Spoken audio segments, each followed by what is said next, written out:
We'll go on now to our next speaker, who is Suzanne Vierling. So Suzanne Vierling is from United States of America. She comes with 25 years of leadership experience in higher education, mental health, forensic science, foster care, and child welfare, international consultation, and community organizing. She's served as university president and president of academic affairs. Her career has encompassed all levels of organizational leadership and management, including as an international health and human services organizational advisor, serving the nations of Malawi, Chile, Bosnia, and Herzegovina, Poland, Russia, Romania, Georgia, India, and the Philippines. Dr. Vierling is passionate about ending the tyranny against the female sex. And the talk today is the impact of the fourth industrial revolution and warfare on womanhood. So thank you so much, Suzanne, and over to you. For a long time now, looking at this new economy coming in, that we are actually in, and it's the fourth industrial revolution. Obviously, this is our fourth, and warfare, because women are impacted by both. You know, we are literally going through a transformation where we are moving, you know, from the human to the post-human, as they call it, and the fourth industrial revolution has a nickname of 4IR. And it's really taking a look at how all of these technical advancements are affecting how we live, how we work, how are we managing in this digital, post-digital age. We are looking at artificial intelligence or AI, robotics, 3D printing, blockchain, and so forth. We are also being data mined, and as I'm sure you've heard, you know, folk want to get rid of TikTok, want to try and get Americans off of TikTok because that's a source of data mining, but so is Facebook, so is every time we get on our phones. This enables technology to take autonomous actions without human intervention. Never before in the history of the world have we had this experience. And of course, we've seen it in the movies, but here we are. So we're looking at a paradigm shift with a focus on the convergence of the physical, digital, and biological systems, i.e. us, merged with the digital world. Our culture literally day by day is changing, and we've already experienced the consequences of an invasion of our rights and boundaries as a culture, because that's what's happening. We're just being divided up to accommodate multiple technologies merging at the same time. Women going to have to get ready to be included in the new workforce. We're going to have to look out and pay attention to what is being phased out, what is coming in, and how women are going to be impacted. We already have women that have been impacted. It's just terrible how our news doesn't talk about it. I think it was last year, the end of last year, I even saw, not that all we can do is to be waitresses, but I saw somebody invented a robot to replace waitresses. And I thought, wow, how hard you're working on that. It's terrible. So anyway, that is going to be something that impacts us. Lately, I've been saying, you know, why do we spend so much time answering men who question us about why we're not okay with being called cervix havers, why we're not okay with men being in the bathroom, blah, blah, blah, you know, bathrooms with us, blah, blah, blah. And I started to say, wow, let's take a look at the Western man who feels that all of these things are okay. And I started realizing, you know, this is a totally separate human being. This is like you know, a different kind of man that we're not accustomed to. So we keep asking and responding to their questions especially some of these men with big platforms, we keep, well, the woman has this and the woman has that and the woman needs safety. And I'm always thinking, they know this. This is a sold out, human being who's, really abusing his male power. So here we have, I'm proud of my little Superman picture with the robot behind him. The Western man is moving into territory, dragging us with him, where he is messing around with our psychology as a people and his and our identity. I question, is this a pathway to self-destruction or a way to eliminate humans, eliminate himself, eliminate that which is core to what has always made him so proud, known for intelligence, creativity, inventing everything, building infrastructure, establishing a law and order. Work has been crushed into all of us as something that's so important. Even some cultures, the family name is the work that people do, Daikraf, and blacksmith and so forth. So proud of building things with the hands, making things go, so to speak.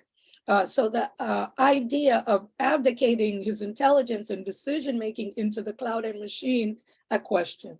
So womanhood has always, from the beginning of time, impacted by war and shifting economies. I'm sure that there are more things, but this is what I've narrowed it down to. And I feel like where we are so blessed to even have this forum to meet with each other globally, for us to look ahead instead of being bedraggled after something, after we're impacted by one of these two things, if not both. We've already experienced a rapid, massive shift into this new world with dismantling our rights, our parental rights. Every day we wake up and we see something, we're like, oh my God, can I get a breath from what happened yesterday? It's just going like this. So I want to briefly go over, just to give a little context to what I'm talking about, Afghanistan women, the Eastern European women, American women in chattel slavery, and the European witch hunts. And I have time frames here because we're all concerned, otherwise we wouldn't be gathered here. Because when something gets institutionalized for women, it tends to go for a very long time unabated. Okay, we know that in Afghanistan, the United States invaded and occupied Afghanistan, I think, for about 20 years.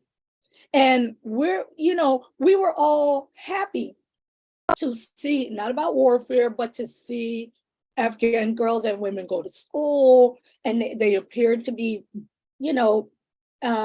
coming up. And it made us happy. But what we didn't realize is that was something that we imposed. That's something that Western patriarchy imposed. And the day that the West left was the day that Afghan patriarchy said, okay, we're reclaiming our women back to the way we want things to be. We like to say, oh, they were cowards. No, they put their guns down and they went back and reestablished a type of patriarchal rule that those men wanted, not what we wanted. And so, we see, and we have to understand that in warfare, one man is going to tell another man, I won, and I'm going to prove it to you by what I do to your woman, even though it was something that we all looked at and thought was great, and it was. But upon leaving, the Afghan man said, okay, I'm going to come back. I'm doing what I want to do. And so, you see Afghan women ping pong between two patriarchies as a result of warfare. And I've spoken about this before. I'll try not to take so long, but we know that in the United States, 339 years of using American women to produce children, to produce labor, to be a physical person that was called a mortgage or a bond, literally loans taken off of women as a result of proven fertility. This is something that went unabated for 339 years. There was nothing stopping it until the actions of a leadership that decided to end chattel slavery. And that was a consequence of economics. You had the conquering of Africa, and also business relationships with Africa. But at the end, the conquering of Africa, and the women became the spoil of war in that type of economic shift, which was a part of the first industrial revolution. Here is another event where women paid the price after it was celebrated. Something occurred and it was celebrated, and women paid the price, and no one has looked back. It's just feminists and women saying, wait a minute now. So we had the dismantling of the Berlin Wall. I don't know if everybody's old enough to remember then President Ronald Reagan, who said, please tear down this wall. I think it was Gorbachev. Oh my gosh, I'll be in trouble if I was wrong. But the Berlin Wall came down. There was celebration. It was supposed to be wonderful and everything, but it launched the Natasha trade, and women paid the price, and women still pay the price. Since there was no planning for how it was going to go and how to care for your women while you're making such huge changes, such as that. So, this is not to say that women were not trafficked prior, but it became almost machine-like, and that these women began to be traded all over the world, in particular Western Europe. And then finally, the European witch hunts, which endured for 700 years, and women were blamed for everything with all of this, as causation for the witch hunts. Harsh weather that negatively affected farmers, so they blamed women and witchcraft for their economic struggles. Religion encroached and assumed powers over women's leadership, over women's divine feminine. I don't know if Ava or Vajra is on, but religion, took over the power of women in that way. Single women who were impoverished and worked as maids, experienced a lot of sexual harassment, and men, the head of the household, would throw them under the bus, blame them for witchcraft if things got a little shaky with what he was trying to do with the poor woman while he was married with his children. We know the slow takeover of midwifery and doula, and the majority of victims were single, impoverished women over 40 for over 700 years of the witch hunts that went again unabated, and started as in part due to economic hardships or economic changes. Here we are where, and I'm going to quote Amy Ichikawa here, I don't know if she's on, but what's happening inside women's prisons is a test run for what is in store for women in the free world. If we do not stop this, we are next, and you are not ready. And I just thought that this was just such a perfect quote here from her, because I've been just shocked, as I know I'm not the only one, all of us. How have we legally institutionalized rape and sexual assault and that type of loss of dignity right under our own eyes, right under our own nose? And, I want to reiterate to us that we cannot be oblivious to the fact that rape and sexual assault is a tool of warfare, an act of warfare where one group of men conquer another. Soldiers raise the victory flag on the woman of the peoples that are conquered. The woman is the symbol. You desecrate the woman, and you are telling the community, you are telling the nation, you are telling the tribe that they are defeated, that they are conquered. It's very hard for us to see it, but this is really where we are. So warfare, and I'm just going to put it out there. We are in a situation where a nice chunk of us, of the Western man, is ideologically conquered.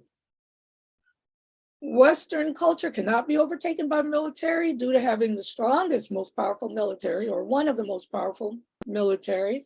And there's been so many wars that we don't see what a threat is outside of military boots, guns, and bombs. It's hard for us to see warfare without the bullet, without the gun. So we end up missing what's right in front of us. He ends up missing what's right in front of him. We have so much chaos occurring, and it just does not cross his mind that that we could be at war, or that he could just be conquered, albeit ideologically. We have these men that are like, oh, you women, oh, it's so great that you're fighting this. Or the alternative, oh, you women are, you're ridiculous. You're making a big deal out of everything that's happening. There are no crimes. There are no rapes in prisons. Please, blah, blah, blah. So one can be taken out without an army, very similar to the African continent that was taken out without an army. Little tiny Europe conquered an entire continent with very, very little warfare. It was ideologically. Okay, I'm not gonna go through all of this, but you're gonna have this YouTube clip when this goes up on YouTube under WDI. It's someone that I think that we should all watch.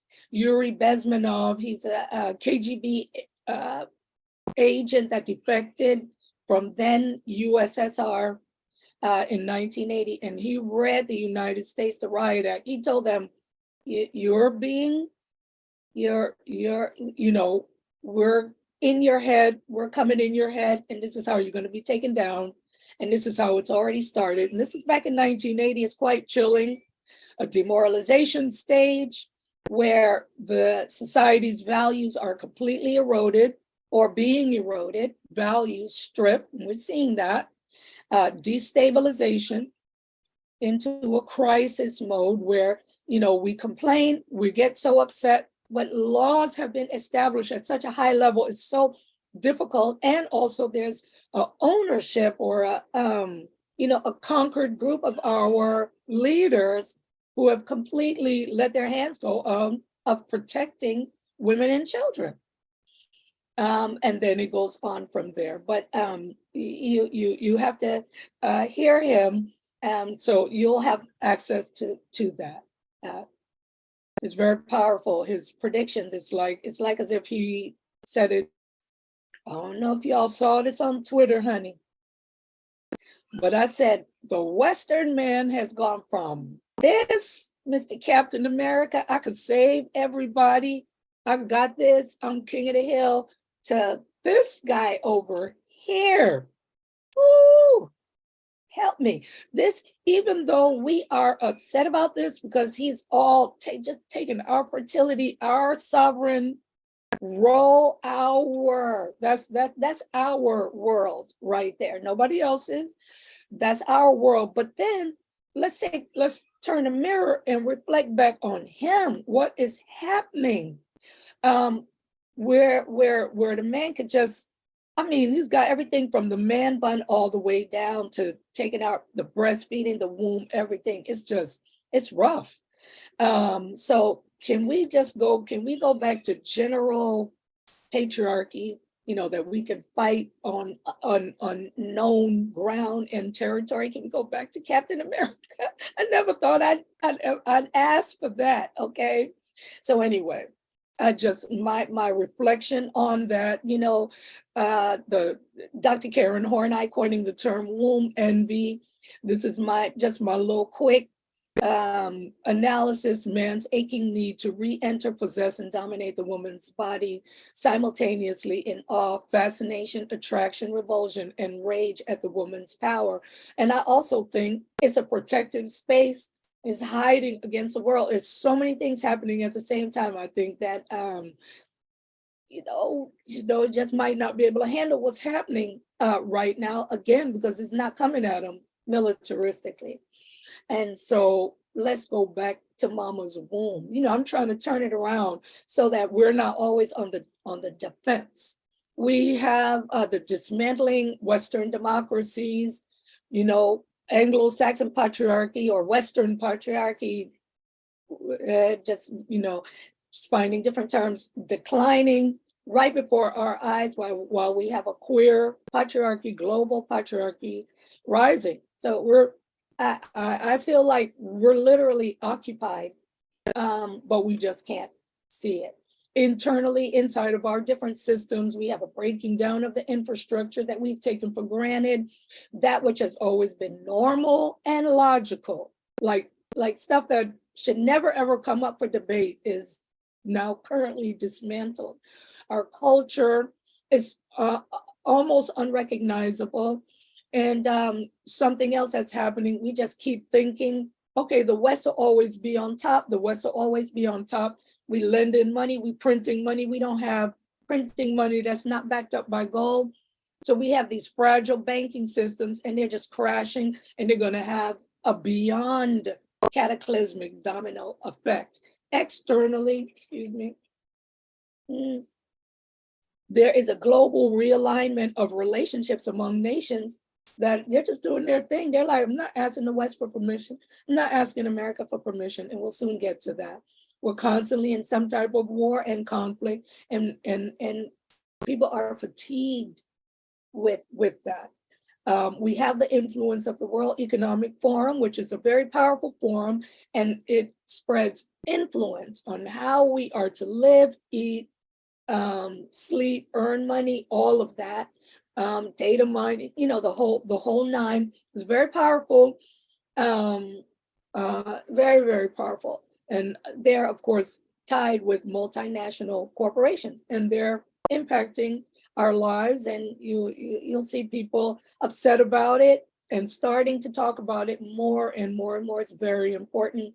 Talking about the WEF then overlaps with Kay Yang a little bit. She talks about the United Nations and different things like that.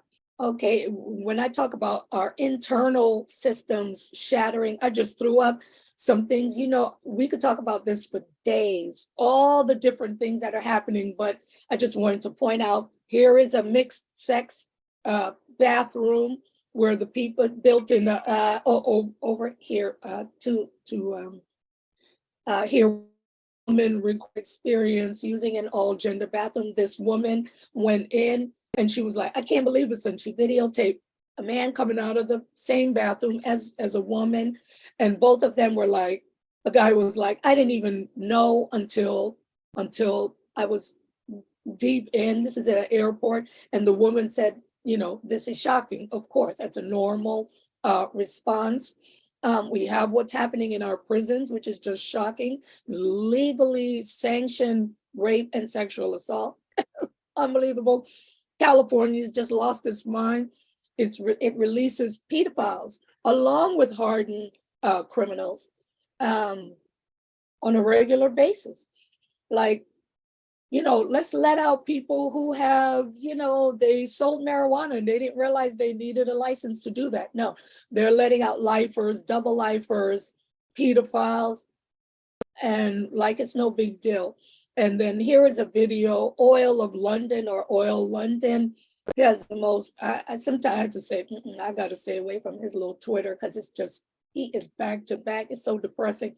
But Ollie, sorry. I gave it a fancy name, Oil of London, Ollie. This is a video that he had put up where the students were licking a clear glass. They were on the other side of each other, taking turns to run up and lick a clear and lick a glass. And male teachers standing around. I'm like, my goodness, I wish y'all had a mirror to see how far you've fallen to where you're doing this in the classroom. It's unbelievable.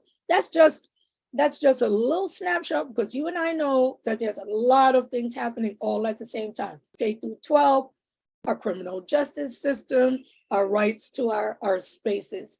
So, you know, it appears as if internally Western leadership has completely abdicated their care and concern for the safety and security and sanctity of what has been cultural norms for us forever. I don't know if any of you know, but Robert Kennedy is running for president.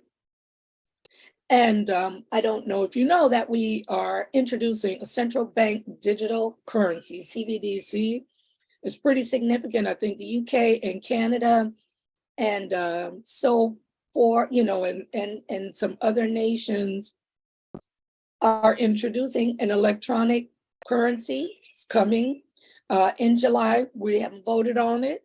It's just being imposed. We have absolutely no idea why, and is it a necessity, and what's wrong with our currency. I like my paper and my credit card. Okay, I'm just getting used to the PayPal. So come on now, what's going on? There is an old saying: "He who has the gold rules; he who does not have the gold loses." You know. Suzanne, sorry, yes. you've got 1 minute left, just because it's fantastic talk, but we have to move on to Okay. the next one. Okay. The Chinese yuan is taking over everybody's dollar, and I just wanted you to see this. These are the BRIC nations, and almost every nation is applying to get into BRIC: Brazil, Russia, India, China, South Africa, West Africa, Uzbekistan, Tajikistan. Everybody is trying to get into, Mexico is trying to get into the BRIC alliance.